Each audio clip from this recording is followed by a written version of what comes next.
Hare Krishna. Shelter of Shri Chaitanya পেজে আপনাদের সবাইকে জানাচ্ছি সুস্বাগতম। আজকে সকালে অজস্র বৃষ্টি হচ্ছিল। মাকে বললাম পায়েস, খিচুড়ি, কিছু ভাজি এবং পাঁপড় রান্না করার জন্য। যে কথা সে কাজ, মা চলে গেল রান্নাঘরে। একদিকে খিচুড়ি বসিয়ে দিয়েছে আর একদিকে সম্বার দিচ্ছিল। সম্বারে দেওয়া হয়েছিল তেজপাতা, শুকনা মরিচ, পাঁচফোড়ন। মায়ের হাতে খিচুড়িটা আসলে অনেক স্বাদ হয়, এটা আসলে ভাষায় প্রকাশ করার মতো না। তো আমাদের বাসায় বৃষ্টি হলে খিচুড়ি তো থাকবেই। খিচুড়ি রান্না শেষ হয়ে যাওয়ার পর আমি এখানে ভাজিটা প্রস্তুতি নিচ্ছিলাম। পায়েসের ভিডিওটি আমি আপনাদের সাথে পরে শেয়ার করব অন্য একটি ভিডিওতে। পাতলা পাতলা করে আলুগুলো এভাবে কেটে নিয়েছি। এবার কিছু ময়দা নিয়ে নিব, কিছু লবণ, হলুদ, জল দিয়ে গুলে এই ভাজিটা তৈরি করে নিয়েছি।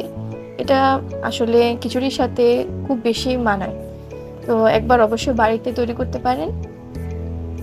কারা কারা আজকে বৃষ্টির দিনে খিচুড়ি পায়েস রান্না করেছেন কমেন্ট বক্সে অবশ্যই জানাবেন।